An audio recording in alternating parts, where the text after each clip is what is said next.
Assalamu alaikum and a good day to you who's watching this video. To you as well, Madam Ayurita.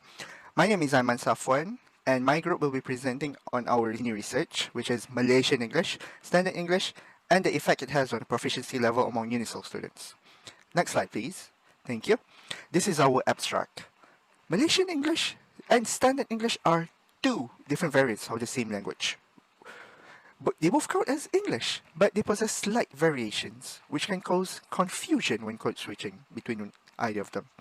Thus, the purpose of this study is to investigate Malaysian English, Standard English, and the effect it has on the level of proficiency among Unisel students. The study itself involves 30 Unisel students from the same faculty. The data was obtained through an online questionnaire. From the findings, results show that the proficiency of Standard English for the students are not affected by the use of Malaysian English.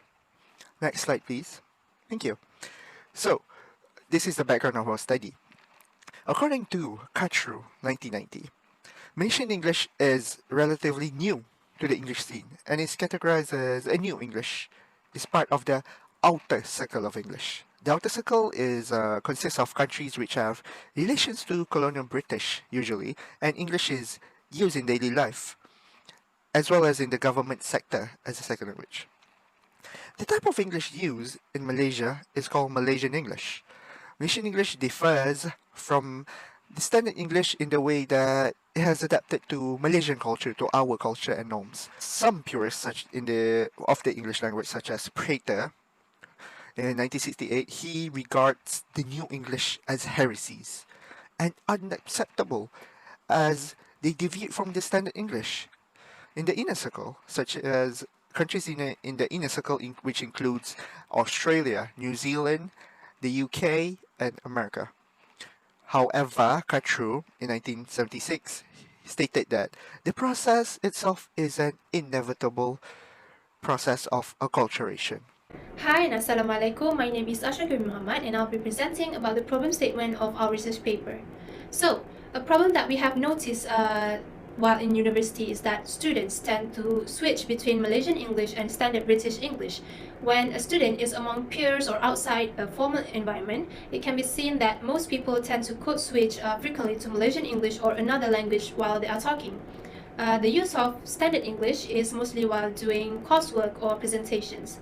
According to Kachru in 1990, this factor is mostly due to Malaysia being part of the outer circle, as well as English being the second language of this country. In this research, we will examine Malaysian English ME, Standard English SE, and the effect it has on the proficiency level among Unisel students, as well as analyzing and identifying the factors and the root of this problem. I'll move on to the next slide. So for our research questions, we will mainly ask about do students in Unisel prefer using Malaysian English over Standard English? Secondly, what words or sentences in Malaysian English are considered acceptable to students? And lastly, does the use of Malaysian English affect the proficiency of Standard English in students? And for the research objective, it is to identify if the students in Unisel prefer using Malaysian English over Standard English. Secondly, to analyze the words or sentences that are considered acceptable to students. And lastly is to examine whether the use of Malaysian English affects the proficiency of Standard English in students. Next, we will go to the first heading of literature review, which is the Standard Englishes and World Englishes Living with a Polymorph Business Language, a journal article written by Janet Gilsdorf in 2002. So, in general, this article discusses the L2 English learners around the world and Standard Englishes versus New Englishes. English is usually used as a second or common language, yet there is no nation is in control of English now. As English is genuinely becoming a global language, it continues to spread into the movement of international language. The New Englishes, on the other hand, is stated as a regional and national variety of the English language and is spoken by the non-native speakers. The author mostly discusses the Kachru's model of world Englishes. Katru diagrammed the spoken English as a chain of interlinked circles. According to the journal article, the author issued that SE is viewed as the good Englishes, while English that varies from it referred to as the bad Englishes. This is because Newman, in 1995, stated that these L2 English learners commonly pay no attention to grammar and ignore errors, as it is somewhat easy to learn a little English. So to conclude this, ME shares the similar features with other new Englishes, as they have the tendency to simplify English, especially in phonetics and grammar, in order to shorten and make the language less complex, according to Kopman and Smershani in 2009, and also due to cross-linguistic influence, according to Kirkpatrick in 2010. Assalamualaikum, my name is Abyana with Aris, and I will be presenting the second literature review, which is by Chen 2012. The title is Defining English Language Proficiency for Malaysian Tertiary Education, Past, Present and Future Efforts. This article attempts to define at what level is considered as proficient for Malaysian level tertiary education. The education policy of before and after the British occupation, as well as the definition of proficient user of English was examined. And the final result was that expectations of English remains high, and the benchmark of English language proficiency should be provided in order to satisfy the expectations on whatever domains it may be used. Assalamualaikum, my name is Nurul Izzah. So I'll continue the presentation with the third literature review, which is English in Malaysia, Attitudes towards Malaysian English and Standard English by Karin 2018. So this paper surveys Malaysian speakers' attitudes towards Malaysian English ME and Standard English SE. It studies to see if the participants were able to discern between ME and SE linguistic characteristics and also their attitudes towards both types of English language. It also examines the use of terms from Malaysian culture like Malay, Indian, Chinese. For example, the term lah that usually used at the end of the sentence in Muslim Malaysian culture. Also, the findings for this particular research shows that ME is used in informal discussion and SE is used in formal discussion. So next, let's move on to our methodology. So the method that we use for this research is quantitative method, where we distributed the questionnaire via Google Form to 30 respondents that were chosen randomly. So the questionnaire was adopted and adapted from two journals, which is first journal is Malaysian English, Attitudes and Awareness in the Malaysian Context by Nair 2017, and the second journal is the use of non-standard Malaysian English among students in a Chinese vernacular school by Lee 2015. So technically, the questionnaire has 4 sections, which is demographic data, ME words acceptance, general attitudes towards ME, and language choice in different situations. So the responses was analyzed using SPSS to obtain the frequency and percentage to help us in generating all the data that was collected. So next, let's move on to the next slides for our findings in demographic data. So based on our findings, 60% of the respondents is female and 40% is male. So 80% of the respondents' age range from 21 to 23, while the rest age range is 18 to 20 and 24 above with 10% each. So next, most of the data was collected from 86.7% undergraduate students and the rest 3.3% from foundation, while 10% from postgraduate students. Meanwhile, for the study field, 50% from the respondents are currently pursuing BEFI course, and the remaining came from industrial psychology, TESOL, early childhood education, and also digital graphic design. Moving on to the next section. Next, we have the English proficiency test that we have done in our questionnaire. In total, there are 30 participants in this survey. For the first section, which is speaking, there is no participant that chose beginner level, and to be seen here, the majority of the respondents chose intermediate, while the rest chose advanced. Next, for the writing section, there is no participant that chose beginner level. Most of the participants chose intermediate, while the rest chose advanced. The same could also be seen for reading, where the majority of the respondents chose advanced and the rest of the respondents chose intermediate.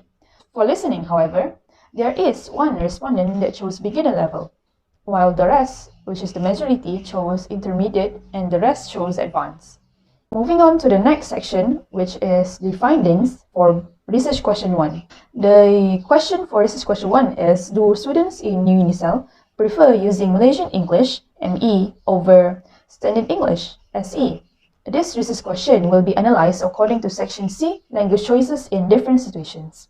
Overall, the majority of the respondents chose SE for 6 questions, while the rest chose ME for 4 questions. For the first question, which is talking with friends and classmates in school outside lesson time, the majority of the respondents, which is 80% of the respondents, chose ME instead of SE. The reason why there is a high percentage of respondents that chose ME is because people tend to speak casually with people they are close with, as the sense of distance between them is shorter, and they feel much more comfortable using general language with them. Next is for the question 5, 6, and 8. Question 5, 6, and 8 is during debate, talking to someone superior, for example, the dean of the faculty or the vice chancellor, during annual grant meetings. For this question, 100% of the respondents, which is 30 of the respondents, chose SE. This is because the situation that is posed in the questions are usually conducted in a strict and formal manner. And so, accordingly, they chose the language that would be much more suitable to use in this kind of situation. For research question 1 part 2, as you can see from this pie chart here, from all of the questions regarding this part that were posed to the respondents, the majority of the respondents, they chose SE or Standard English as their choice of language, and only 13.3% or 4 of the respondents chose Malaysian English. Why? Well, based on the findings, it can be seen that the students in Unisel, they prefer Standard English over Malaysian English. This could be attributed to the fact that Malaysian English is seen as a more casual and informal language to apply in daily life. Not only that, but there's a general consensus that Malaysian English has a lower status and reputation compared to Standard English, seeing as there are more Malay words and not original English words. Plus, by using Malaysian English, there is an implication that the user is not proficient in Standard English. Alright, back to me again. So I'll continue with the presentation with the findings for RQ2. So as shown in the bar chart, for question 3, all 30 respondents choose acceptable to the sentence long time no see. However, the correct sentence in SE context, sentence will be I haven't seen you in a while. Even though it is either grammatically correct or wrong, the sentence is an understandable derivative expression. Thus, all the respondents chose to accept the sentence. Next, as for question 4, 7, and 9, 3 of them have an equal number of respondents, which equal to 50% each for acceptable and non-acceptable. So for question 4, the sentence that was given in ME context is, your Kit Kat expired already. But in SE context, the correct sentence is, has your Kit Kat expired? Already here is the short form for already to indicate past action or condition, but in SE context, it is used to emphasize occurrence or completion of something. So next, for question 7, the sentence is, wow, you are so terror, where in ME context, it is used to show when someone is being outstanding. Nevertheless, correct sentence in SE context is, you are so good. However, terror in ME context here has no correlation with the word good at all. Terror here was derived from the word terrific that were actually short form into the word terror. As you can see, that most Malaysian people norm is to simplify any words as long it can be understood. Finally, for the question 9, the sentence I see first when I can go, it was directly translated from Bahasa Melayu. Nonetheless, the correct sentence in SE context is, I'll let you know if I can go. Even though the sentence is considered understandable in ME context, half of the respondents might not agree with the grammatical structure in the rules of correct SE. Hi, it's me again, Asyaqirin. So I'll be explaining the findings of our second research question, part 2. For the overall data, as you can see, the majority of the respondents chose acceptable with a total percentage of 66.7% with the number of respondents of 20, while the rest chose non-acceptable with a percentage of 33.3% with the respondent number of 10. Based on the findings, it can be seen that Unisel students accept most of the words and sentences in the context of ME. The fact that informal language as ME is more likely to be used in daily conversation instead of SE. Likewise, the grammatical order and the correct word usage was neglected when speaking in ME, as most ME speakers normally only speak out any words or sentences that are considered understandable and acceptable. Alright, for the next slide, we'll be going into the research question 3.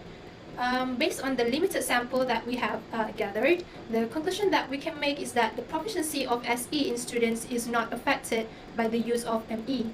In fact, there is no correlation can be found between these two factors. The majority of the respondents of the survey are at the very least on the intermediate level of English for the major skills in English, which are speaking, writing, and reading.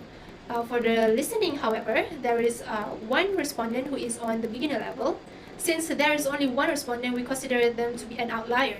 Thus, despite the overwhelming acceptance of the various ME sentences as seen in RQ2, the majority of the respondents are able to distinguish and use the appropriate SE according to the situation as observed in RQ1.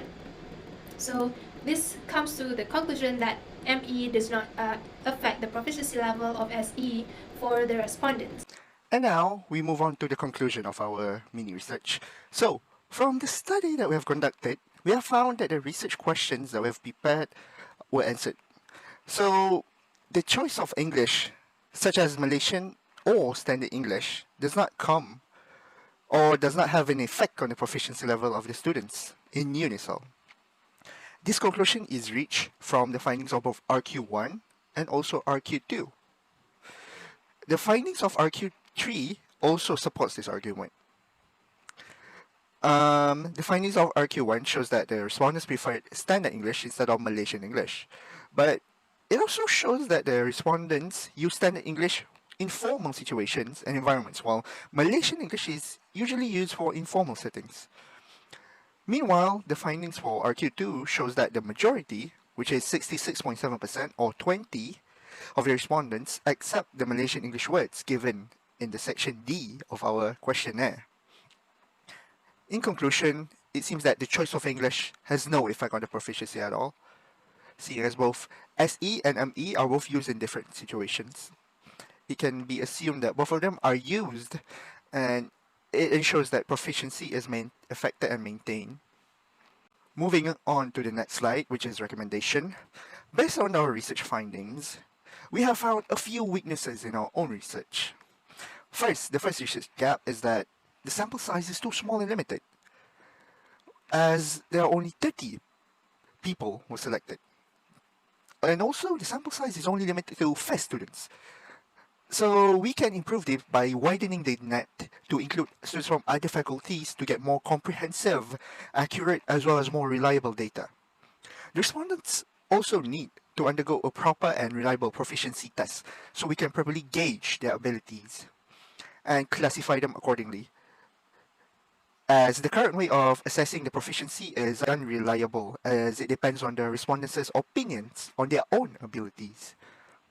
Some respondents might overestimate or underestimate their own abilities, as we can see from our research where most of the respondents classify themselves as advanced or intermediate, while only one respondent who classifies themselves as beginner under the listening skill. And that is all from us. Thank you very much for watching. I hope you have a good day.